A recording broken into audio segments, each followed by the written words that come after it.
"Please open it. I can't breathe," she begged. But when the lonely rancher lifted the sack, he froze. Wyoming, late 1870s. Dusk bled across the wide, windy plains like bruised gold, turning to ash. The sky was heavy with dark clouds, and the wind howled across the dry earth like a wild animal chasing ghosts. On the edge of that vast emptiness stood a weathered, silent ranch house, its wooden bones groaning in the cold. Wyatt Reed pulled his coat tighter as he stepped into the wind. Dust swirled around his boots, and his wide-brimmed hat flapped in the breeze. He had meant to stay indoors. The fire was warm, and his joints ached more each year, but one of the horses had kicked at the stall again. He could not risk a broken board or a spooked mare. He walked towards the barn with the slow, steady gait of a man accustomed to solitude. The leather of his gloves creaked as he adjusted his grip on the lantern. The flame inside flickered, casting thin shadows across the path. Wyatt had lived on this land since boyhood. He had built the barn with his father and buried his wife there when she died of the plague, followed by his daughter 2 weeks later. Since then, he had been alone with only the wind and the dust for company. He checked the stall. Nothing was broken. He turned to go back, but then froze. Beneath the scream of the wind, he heard something else. A voice, barely a whisper. "Please open it. I cannot breathe." He turned sharply. The sound had come from the old storage shed, which he hadn't opened in months. The doors were warped and half-rotted. It leaned as though it might collapse at any moment. He raised the lantern and stepped closer. "Please, someone, I cannot." The voice was muffled and strained. The wind tried to swallow it again, but he had heard enough. Wyatt dropped his hand to the revolver at his hip and pushed open the crooked shed door. The smell hit him first. Dust, sweat, and something sharp and metallic, the kind of smell you remember from blood and fear. He raised the lantern. Light spilled across cracked shelves, rusted tools, and coils of rope. Then he saw a shape near a pile of grain sacks. One of them moved. It jerked.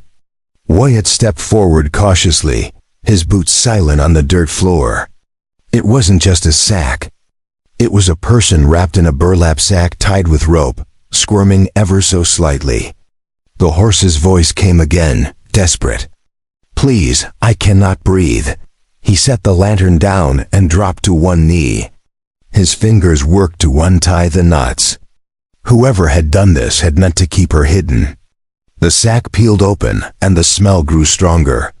A face emerged, a young woman, barely 20.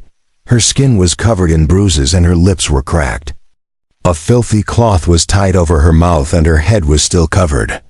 Wyatt hesitated. Was this a trap? Had someone planted her there to lure him out? His fingers hovered above the sack. She trembled and gasped through the gag.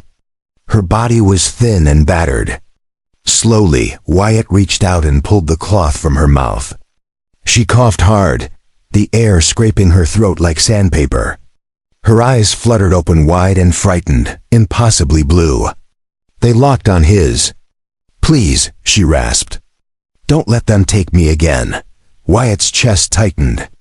He gently pulled the sack from her head. Her blonde hair, matted with sweat and blood, clung to her cheeks. Rope burns marked her wrists. Scratches lined her arms. She blinked against the light. "I'm not here to hurt you," he said quietly. She winced as she tried to sit up. "No sudden moves," he added. "You are safe now. You are at a ranch." "My ranch." Her breath came fast and shallow. Tears spilled down her cheeks. "They left me here to die." Wyatt took off his coat and wrapped it around her shoulders. "I don't know who did this to you," he murmured. "But I will certainly find out." As he lifted her into his arms, she let out a soft, pained cry, but did not resist. Her fingers clutched at his shirt as if it were the only thing anchoring her to the world. Wyatt looked once more into the darkness, then kicked the door shut behind them. The wind screamed. But inside the ranch house, something had changed. It was no longer just him, the wind and the dust. Wyatt laid her gently on the cot near the fireplace, being careful not to jar her injuries. The cabin smelled of pine smoke and old leather. It was a warm, worn smell. He moved quickly to fetch a clean cloth, a basin of water, and the last of the whiskey. Lydia shivered and curled up, her eyes wide but unfocused. Dirt streaked her cheeks and her wrists were raw and cracked. "You need to stay awake," he said softly. "At least until I've stopped the bleeding." She blinked, barely nodding. He cleaned her wounds with quiet precision. The whiskey made her gasp, but she didn't pull away. She just clenched her teeth and endured. Wyatt worked in silence. His hands moved on instinct, hands that had buried too many and saved too few. When he had finished, he took an old quilt from the cedar chest and covered her with it. Then he went to the stove and filled a kettle. Minutes later, he returned with a warm cloth. He pressed it gently to her face. She flinched. He pulled back. "You're safe here," he said. "Understand?" Her eyes flicked up to his, then away. "My name is Wyatt Reed. This is my land. No one will touch you under this roof."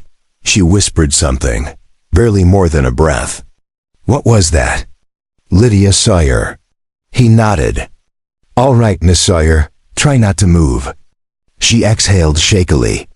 "I was traveling with a wagon train to Oregon." Wyatt offered her a tin cup of water. She drank it, her hands trembling. "They came at night," she said. 3 or 4 masked men took me while the others slept." He leaned closer. "They said they were going to sell her. There's a saloon in Fort Rock that buys girls. They said I'd fetch good money because I was still clean." Her face crumpled. Shame, not tears. Wyatt stared into the fire. His jaw clenched. "We'll leave you here," he said. "They got spooked," she murmured. "Thought someone was following us. One of them hit me when I cried too loudly. The next thing I knew, I was in that sack choking." Wyatt didn't speak. "I'm not lying," she said hoarsely. He met her bruised, bloodshot, but clear gaze. "I know," he said finally. She relaxed slightly. "You'll stay here tonight," he said. "After that, we'll see." She nodded, her eyes drooping. Wyatt turned to go, then stopped at the wardrobe. He pulled out 2 items. A worn dark green wool coat with faded buttons, his wife's, and a small ceramic jug wrapped in cloth. Back at the bedside, he gently lifted the covers and placed the jug at her feet. "Just warm water," he said. "It keeps the cold out." Then he draped the coat over her shoulders. Lavender and cedar still faintly clung to the fabric. His fingers brushed the collar. He paused. Lydia, half asleep, opened her eyes just enough to see his face change expression. It was not just quiet and stern, but sad and hollow, as if the coat had pulled something deep from him.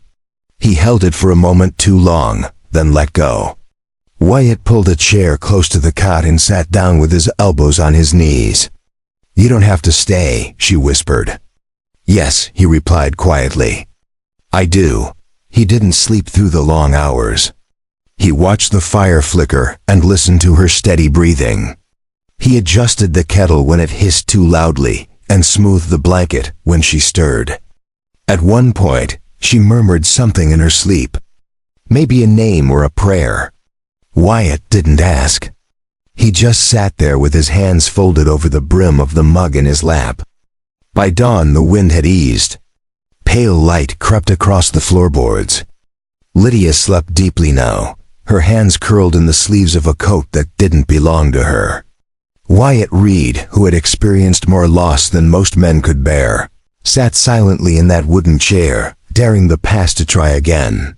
The morning sun broke over the Wyoming hills, casting a golden haze across the dry pasture. Wyatt Reed stood on the porch with his coffee, scanning the land with his eyes. Everything looked the same at first. Quiet, still, too still. Then he saw it. Fresh hoof prints, deep ones, not from his horses. These were too large and too recent. They led around the side of the barn, where the ground had been churned up by more than just hooves. There were boot prints, wide and heavy. He moved slowly, following them past the feed troughs.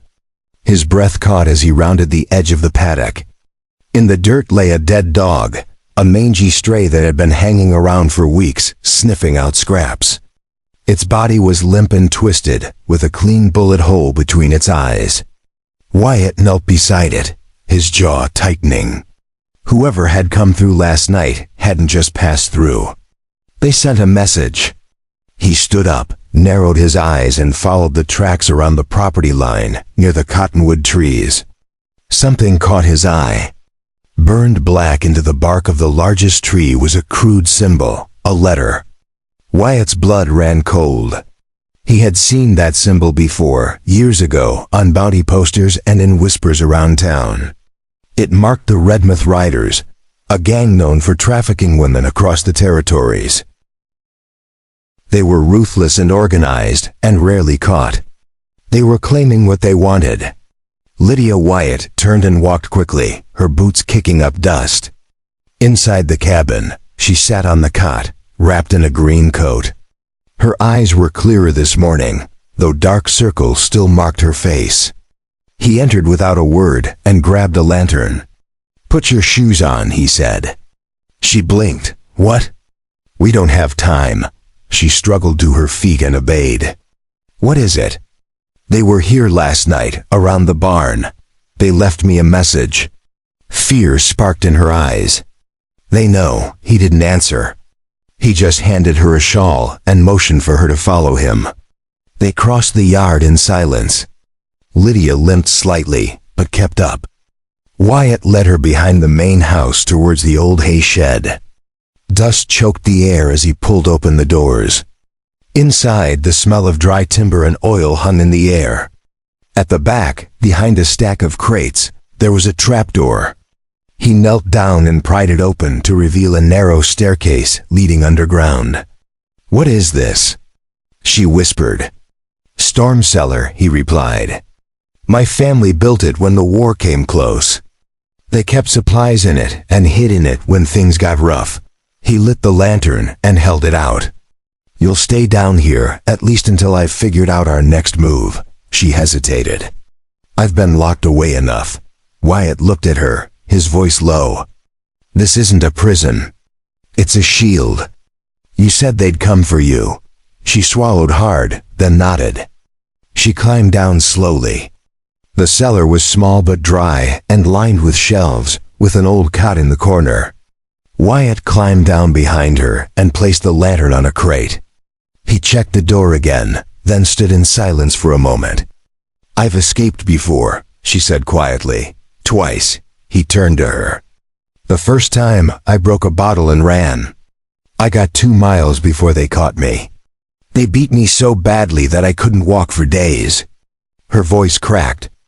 "The second time, I hid in a supply wagon and made it all the way to a stagecoach stop before one of them found me again." She looked up, tears brimming in her eyes. "They said that next time they would kill me slowly. I don't know why I'm still breathing," she whispered. "But I want to live this time. I want to live." The words hung heavily in the air.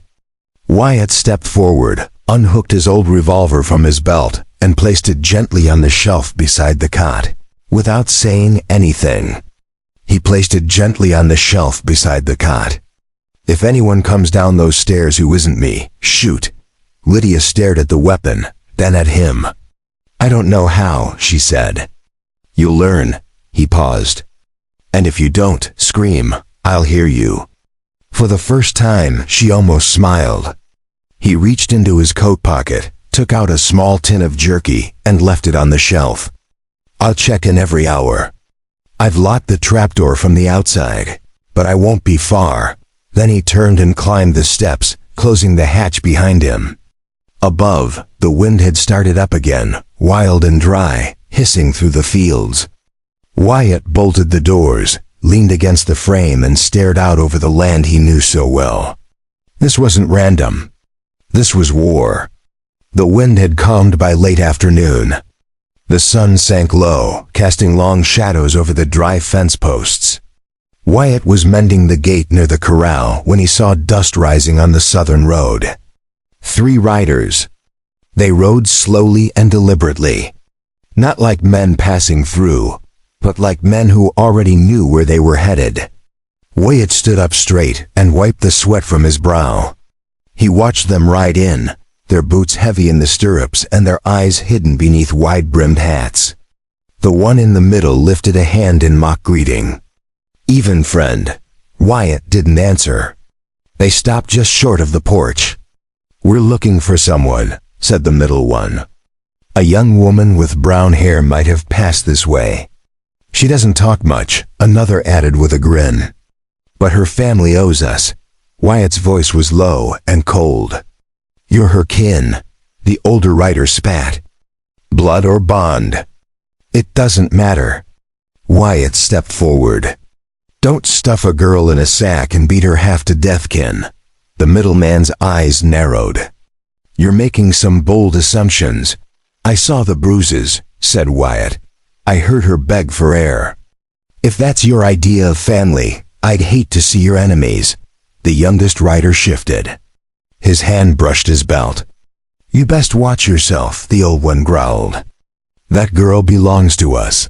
Wyatt stepped up onto the porch, one hand on the butt of his rifle. "No," he said, "she doesn't." A moment passed. The middleman nudged his horse forward. The young one tensed. Then Nettle whispered. A gun was drawn. "Last chance, rancher," the boy snapped. "Turn her over." Wyatt raised the rifle quickly. One shot cracked the silence. Dust exploded near the horse's hooves. The animal reared up, almost throwing its rider. The 3 men jerked back. Wyatt didn't move. "The next one won't miss." The riders backed away slowly. The middle one spat. "You'll regret this. She's not yours." Wyatt's voice remained steady. "Not anymore." They wheeled around and rode off in a cloud of dust. Wyatt stood still, watching the ridge until their shadows had disappeared. Night came early. The wind stirred again. Inside, he gathered scrap metal, tools, and screws. Then he headed for the shed. Lydia sat up as he opened the trapdoor. Her face was pale, but she was alert. "They came, didn't they?" she asked. He nodded. 3 of them claimed to be family. She gave a quiet, bitter laugh. "They always do," she said. "I sent them away. They'll be back." "I know." He set down a small lock and latch. "This will hold better than the bolt." She stared at it. "Do you think they'll come at night?" Wyatt didn't answer. Instead, he reached into his coat and pulled out a small blade. He put it next to her bed, then placed a folded note beside it. She frowned. "What's that?" "If I don't come back," he said, "take the knife and head northwest for 6 miles to the old ranger station." Take the knife. Head northwest for 6 miles to the old ranger station. No one uses it. But there's a well there, supplies. Lydia's hands trembled. "Why are you doing this?" "You don't even know me." Wyatt held her gaze. "I know you want to live." He stood up, climbed out, and locked the hatch. He reinforced the shed door with iron and beams. The sound of each gust of wind raised his pulse, but his hands remained steady. Inside, Lydia opened the note in Wyatt's rough handwriting. "You don't owe anyone your silence." "Not anymore." She folded it gently and tucked it under her pillow.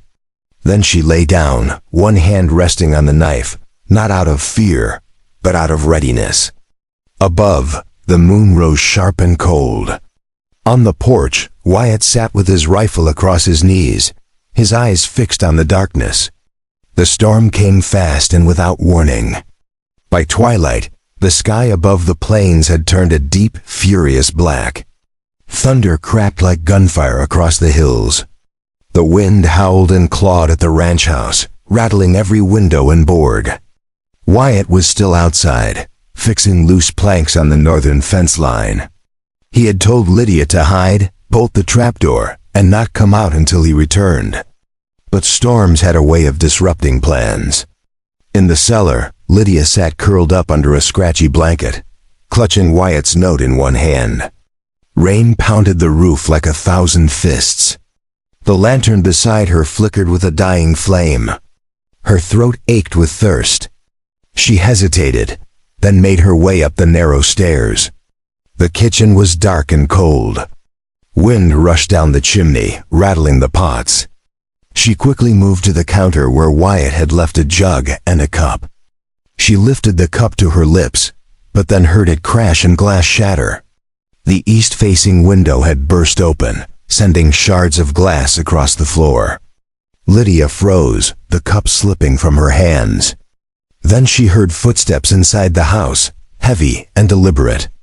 A shadow moved through the parlor. Lydia backed away, her heart pounding. "Don't scream," hissed a voice, "or I'll break your teeth." She turned to run. The man lunged forward and grabbed a fistful of her hair. She hit the floor hard and gasped for breath. Dazed, she looked up at the grimy coat, the scarred jaw, and the eyes like stone. "Boss says you're worth a lot," he spat. "But not if you fight." He raised his boot to strike her. Lydia roared and scrambled for the corner table. Her fingers found the knife that Wyatt had given her. The man pulled her back, but she twisted and slashed wildly. Steel cut flesh. He screamed and stumbled.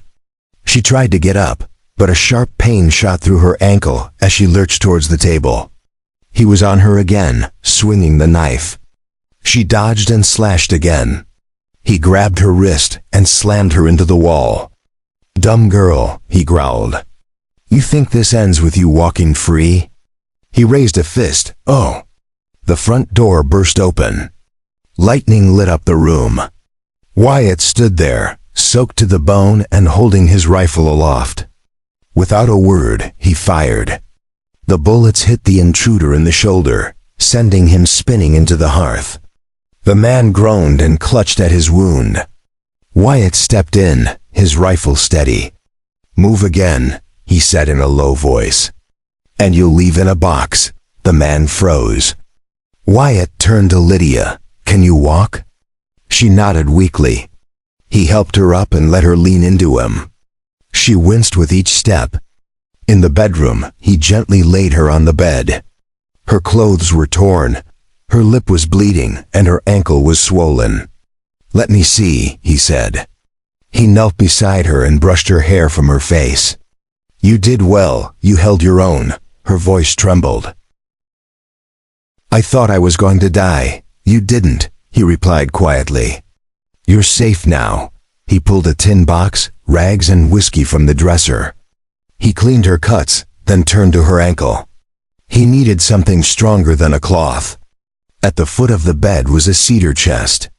Wyatt opened it slowly. Inside were yellowed clothes, folded neatly. He pulled out a soft, familiar blue flannel shirt. He hesitated. Lydia noticed his hesitation. He shook his head. "Clara's my wife." He turned the cuff. Her name was stitched into it in delicate thread. She sewed her name into everything. She said I'd lose my head if it wasn't attached. He smiled faintly. Then, taking care, he tore the sleeve and wrapped it around Lydia's ankle. Tight, but gently. She blinked quickly, her eyes filling with tears. "Thank you," she whispered. Wyatt stood and looked out of the rain-smeared window. "She was everything to me," he murmured. "But you matter too." Outside, the storm began to fade. Inside, something else took root. Not fear or pity, but something that could survive the storm. By the next morning, the wind had died down.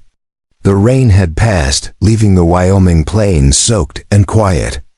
Fog clung to the low hills. The air smelled of pine and wet earth, and there was an attention too heavy to ignore. They both knew it was time to go.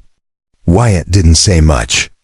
He moved through the barn with quiet efficiency, saddling the horses and packing jerky, hardtack, and cantonets.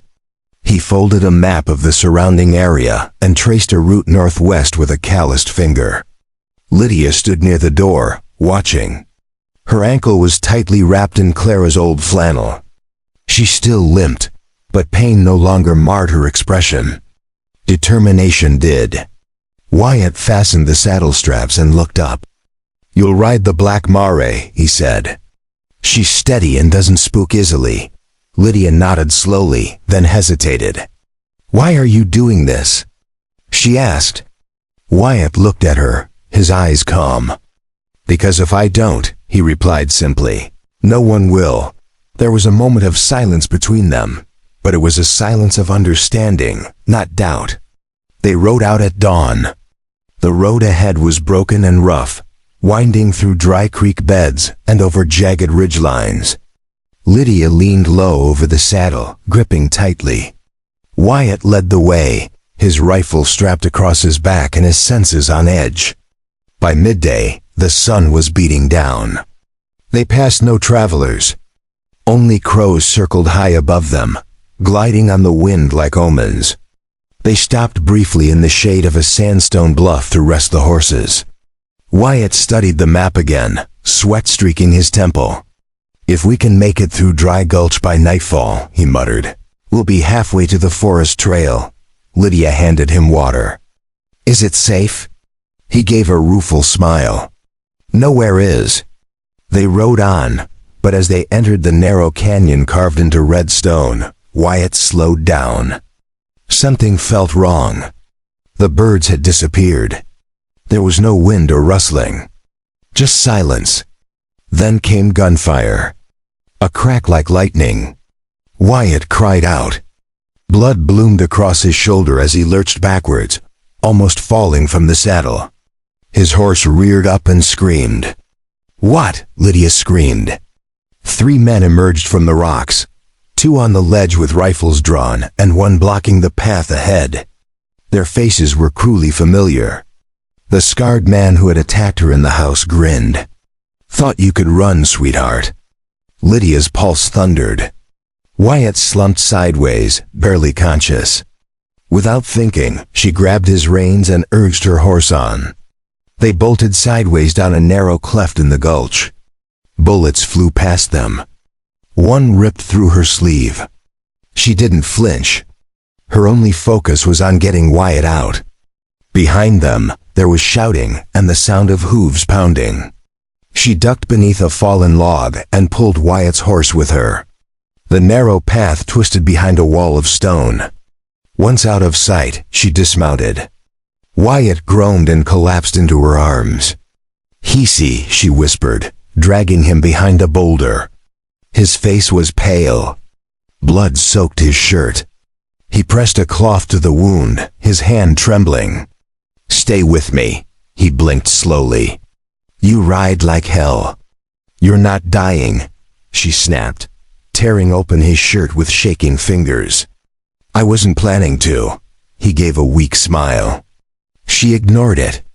She pulled the flask from her saddlebag and poured whiskey over the wound. Wyatt hissed through gritted teeth. "Sorry," she murmured. "You're better at this than I was," he muttered. She bound his shoulder with the same care he had shown her. Every motion was firm, gentle, and deliberate. When she was finished, she lightly touched his forehead. His skin was hot, but he was breathing. That was enough. Lydia leaned back, her heart pounding. Her body ached, but she didn't notice. Something had shifted. It was Wyatt who had once pulled her out of the dark. Now she was the one holding the line. Outside, the canyon echoed with the sound of retreating hoofbeats. They weren't safe yet, but they had survived for now. They rode into the outskirts of Sage Hollow by mid-morning. It was a forgotten little town with one main road, a leaning water tower and a saloon with broken windows patched up with newspaper. But for Wyatt Reed, it was the last place that remembered who he once was. He dismounted slowly.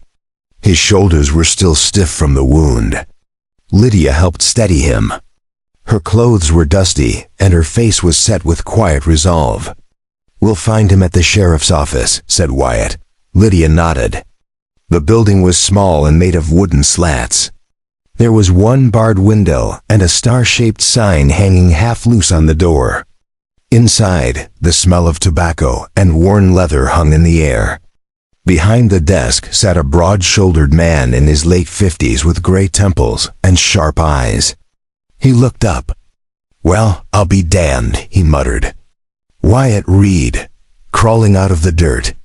Wyatt smiled faintly. "Still breathing, Cal, barely," Marshal Kelvin grinned. Then he glanced at Lydia, his eyebrows lifting. Wyatt's voice dropped low. "I need your help." The smile vanished. They sat down. Wyatt told him everything, how he found her. He told him about the men who came, the scarred one and the ambush. Lydia filled in what she could. Her voice was steady but cold. Marshall listened without interruption. When they had finished, he leaned back in his chair and let out a slow breath. "I've heard whispers," he said. "Girls have been taken off stagecoaches and minors have vanished, but nothing has come of it. There were no survivors who would speak up." He looked Lydia in the eye. "You're the first, and maybe the last." She met his gaze. "Not if we stop them," he replied. Marshall nodded. "I've been waiting to catch those bastards red-handed. Let's give them something to chase." That night, the trap was set in an old freight warehouse on the edge of town that had been abandoned since the mine shut down. Wyatt and Lydia stood just outside, their horses tied up close by. Hidden inside, behind crates and broken wagons, 6 deputies waited with their rifles ready. The plan was simple: lure them in, barricade the door, and capture them alive if possible. Lydia wore a dark shawl and stood near the entrance, head bowed. Wyatt leaned on a crutch with rifles slung awkwardly at his side. The wound still burned, but he was ready to fight. He would fight. They waited in silence, tension clinging to the air like frost. Then came the sound of hooves. 4 riders. Their shadows stretched long in the lamplight. Lydia's breath caught. It was them. The scarred man rode at the front. The same sneer. The same hollow eyes. Well, he drawled, dismounting. "Didn't expect you to come back here, girl." "She didn't," said Wyatt, stepping forward. "We brought you," the man said, blinking. Then came gunfire from the windows, the rafters, and the crates. Bullets exploded into the night. The gang scattered, firing back wildly. One deputy was hit in the arm. Another deputy returned fire, bringing down a man near the water barrels. The scarred man grabbed Lydia, pulling her close. "Thought you could run forever?" he hissed in her ear. She struggled, elbowing him hard and ducking low. Wyatt didn't hesitate. He fired once, clean and deliberate.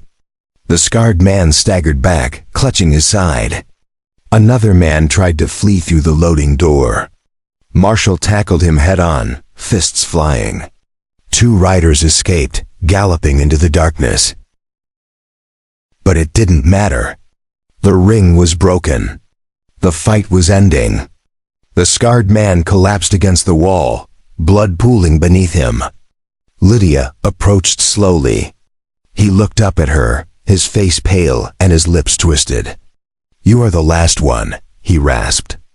"The final piece, the last prize." His hand twitched towards his belt. Lydia stepped back. Marshall fired. The body fell still. Silence returned. Smoke drifted through the shattered windows.